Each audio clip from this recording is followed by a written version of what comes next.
Hola a todos. Tras haber analizado en la primera parte los componentes internos como el líquido y la membrana sinovial, hoy daremos el salto de la anatomía a la función. En esta sesión nos enfocaremos en la biomecánica articular. Analizaremos cómo la geometría de las superficies dicta el movimiento. Aprenderemos a medir rangos de movilidad con precisión matemática y calcularemos los esfuerzos mecánicos que soportan nuestras articulaciones. Soy José Rodrigo Muñoz y entramos de lleno en la biomecánica articular parte 2.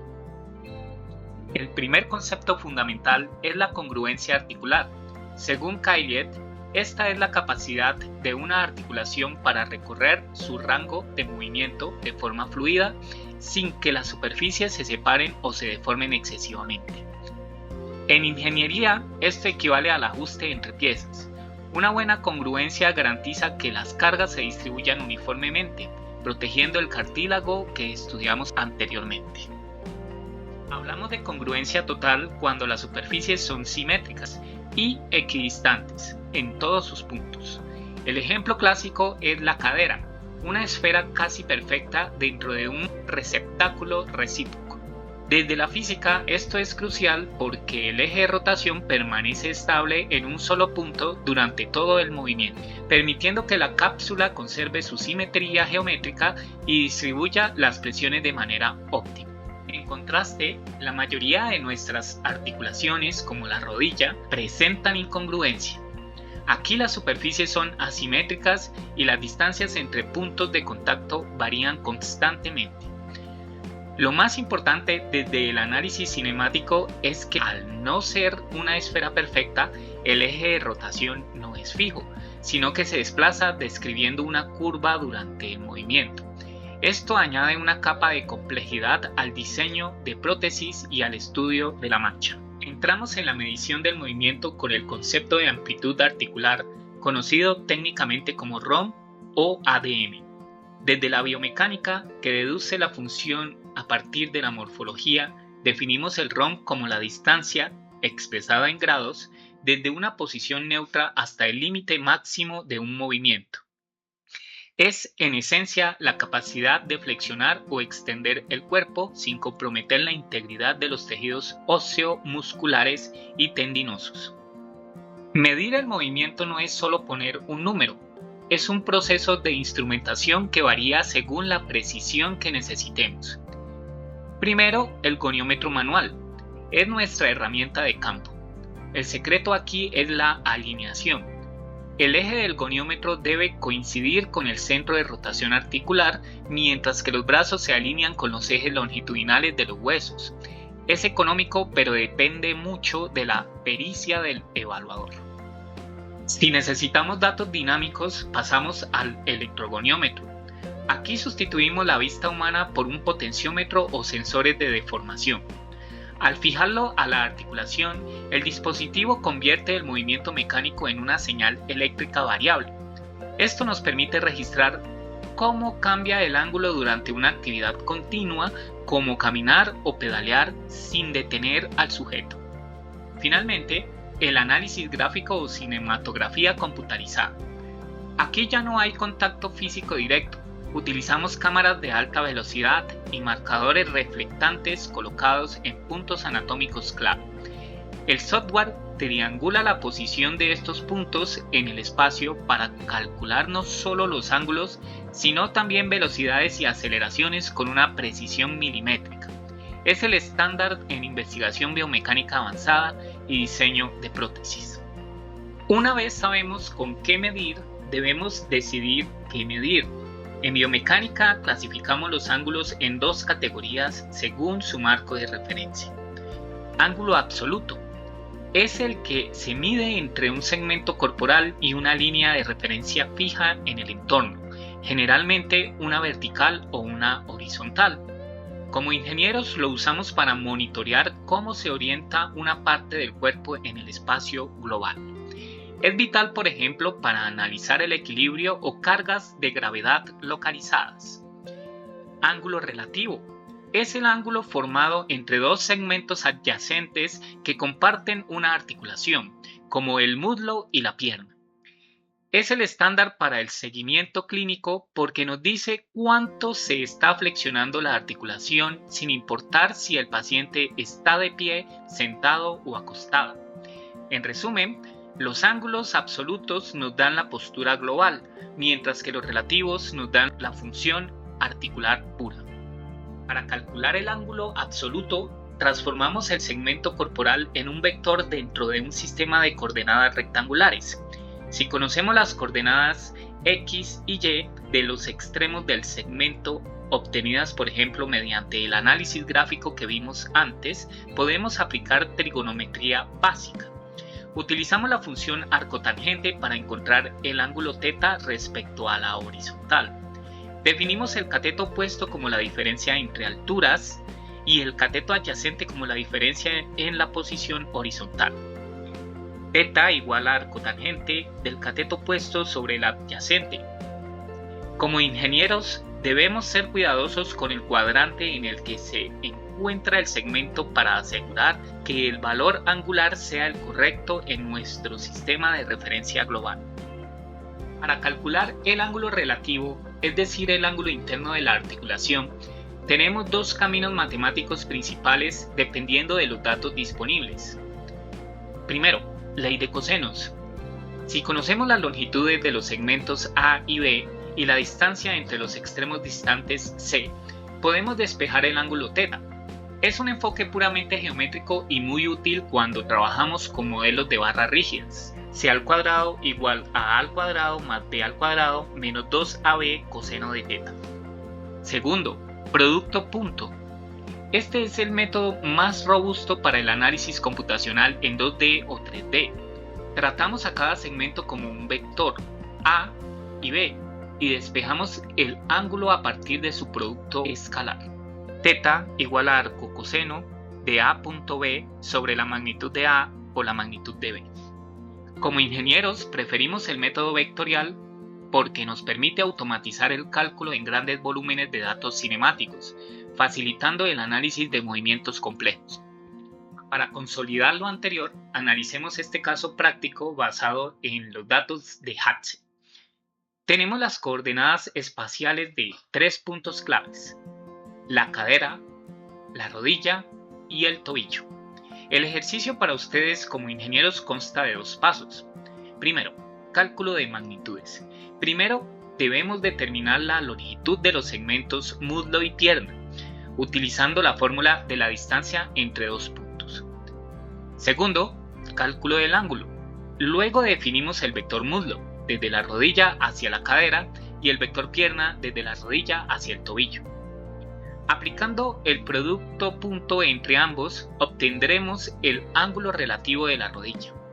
Este es el procedimiento exacto que realiza un software de análisis de movimiento para transformar píxeles o coordenadas de sensores en información clínica útil. En este esquema pueden notar que la rodilla actúa como nuestro punto de origen común para los 2 vectores. Al tratar el segmento del muslo como vector A y la pierna como vector B, la trigonometría nos permite calcular el ángulo de la rodilla con una precisión que los métodos visuales manuales simplemente no pueden alcanzar. Como ingenieros, este es el modelo simplificado que nos permite programar algoritmos de seguimiento de movimiento en tiempo real. Ahora que sabemos medir ángulos, debemos entender cómo estos afectan la carga mecánica.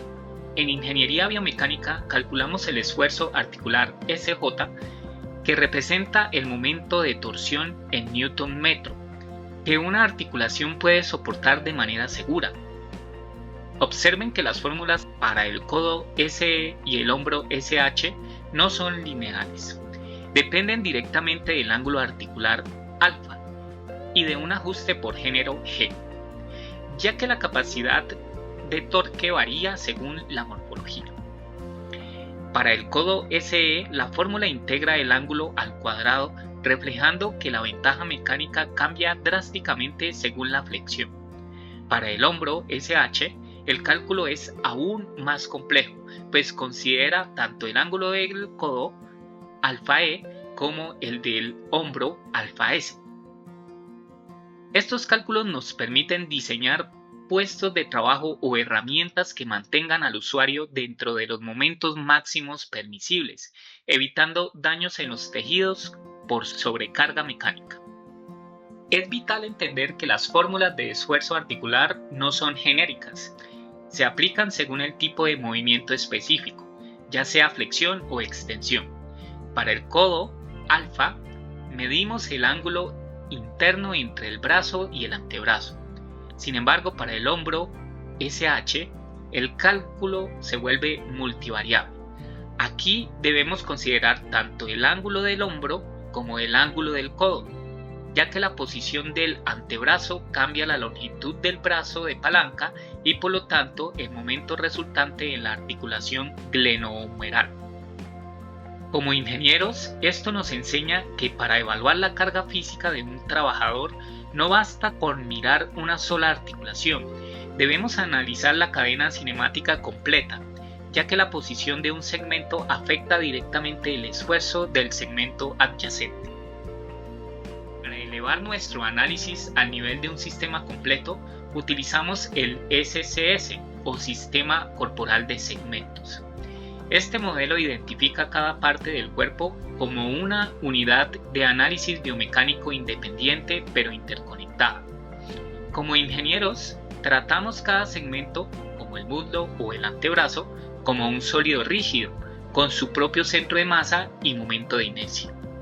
Este enfoque es esencial para el estudio del movimiento humano en el deporte y la industria, ya que nos permite modelar cadenas cinemáticas complejas y entender cómo la ingeniería se transfiere de un segmento a otro durante un gesto motor.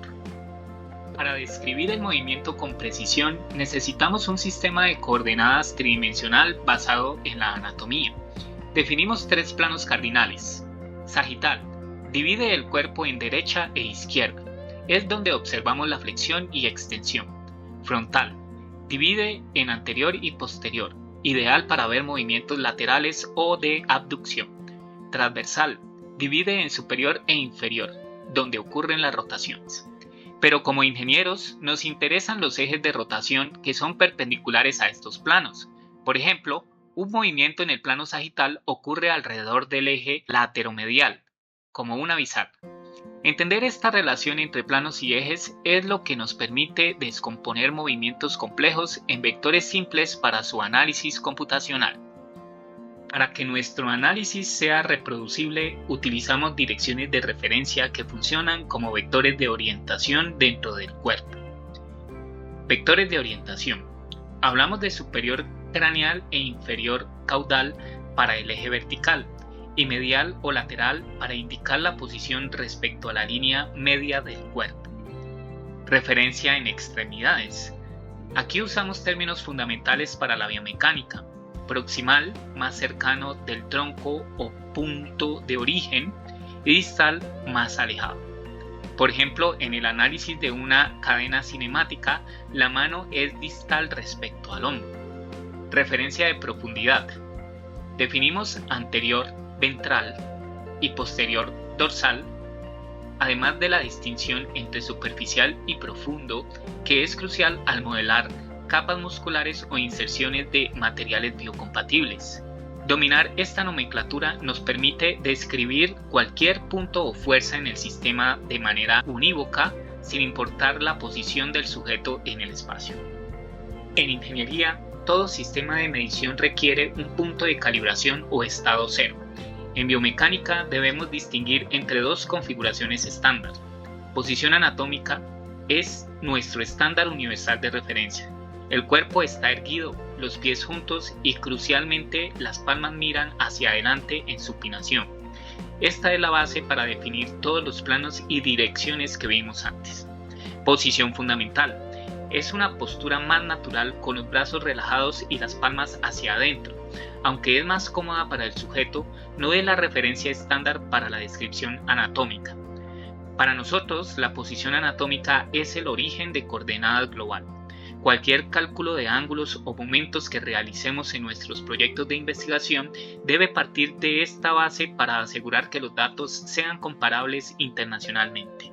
Como ingenieros estamos acostumbrados a sistemas de coordenadas fijos al laboratorio, pero en biomecánica utilizamos un sistema de referencia anatómica intrínseco. Esto significa que el marco de coordenadas está estandarizado y fijo al cuerpo humano, no al entorno. Independientemente de si el sujeto está de pie, acostado o realizando un salto en el aire, el eje superior inferior siempre seguirá la línea longitudinal del cuerpo. Los ejes y planos anatómicos son independientes de la gravedad o del suelo. Se mueven con el cuerpo. Esta independencia de la posición espacial es lo que nos permite comparar datos cinemáticos de un atleta en movimiento con los de un paciente en una camilla, utilizando siempre el mismo lenguaje vectorial. En ingeniería mecánica, un cuerpo suspendido libremente en el espacio posee 6 grados de libertad, 3 traslaciones y 3 rotaciones. Sin embargo, en el cuerpo humano, nuestras piezas están interconectadas y restringidas por ligamentos, cápsulas y la propia geometría ósea. Debido a esto, las traslaciones en nuestras articulaciones son mínimas y a menudo despreciables para el análisis macroscópico. Por ello, consideramos que las articulaciones humanas más móviles tienen un máximo de 3 grados de libertad, los cuales son puramente rotacionales. Entender estas restricciones es vital para el modelado matemático, ya que define cuántas variables independientes necesitamos para describir el estado de una articulación en cualquier instante de tiempo. Desde una perspectiva de ingeniería, clasificamos las articulaciones según el número de variables independientes necesarias para describir su posición. Esferoideas, 3 grados de libertad, como la cadera o el hombro. Son sistemas de tipo macho-hembra que permiten rotaciones en los 3 ejes espaciales. Silla de montar. Un ejemplo es el primer metacarpiano. Permiten 2 rotaciones principales, adelante, atrás y arriba, abajo, restringiendo el tercer giro. Bisagra. Funcionan como un pivote simple que permite una sola rotación. Esta clasificación es la que nos permite simplificar el cuerpo humano en un modelo de barras y nodos, asignando a cada par cinemático sus restricciones mecánicas correspondientes. Para concluir nuestra descripción del sistema, aplicamos la fórmula de Grubler modificada. Como ingenieros, sabemos que la movilidad de un mecanismo depende del número de eslabones y de las restricciones de sus juntas. Si consideramos el esqueleto humano con sus 148 huesos móviles, el cálculo teórico inicial nos dará unos 888 grados de libertad. Sin embargo, debido a las restricciones que hemos analizado, ligamentos, cápsulas y la geometría articular, el cuerpo humano real se simplifica a un sistema de 244 grados de libertad. Esta cifra es fundamental en robótica y animación avanzada, pues representa el número total de variables independientes que coordinamos en cada movimiento. Es la complejidad máxima que nuestra unidad de control, el sistema nervioso, debe gestionar para realizar desde un gesto sencillo hasta una acrobacia deportiva. Hemos cubierto las bases del análisis articular, pero en la práctica profesional, especialmente si trabajan con robótica, realidad virtual o captura de movimiento de alta fidelidad, se encontrarán con retos matemáticos adicionales. Por ello les dejo estos 3 temas de investigación para nuestra próxima sesión. Ángulos de Euler. ¿Cómo definimos una orientación mediante 3 rotaciones sucesivas y por qué a veces este sistema falla? Matrices de rotación. ¿Cómo transformamos vectores de un sistema de coordenadas a otro de manera eficiente? Cuaterniones. Esta es la herramienta preferida en computación moderna. Investiguen qué son y por qué resuelven el problema del gimbal lock o bloqueo de Cardan que sufren los ángulos de Euler. Con esto cerramos nuestra segunda parte sobre morfología y biomecánica articular. Sigan explorando cómo la ingeniería nos permite descifrar la complejidad del movimiento humano. Nos vemos en la siguiente sesión.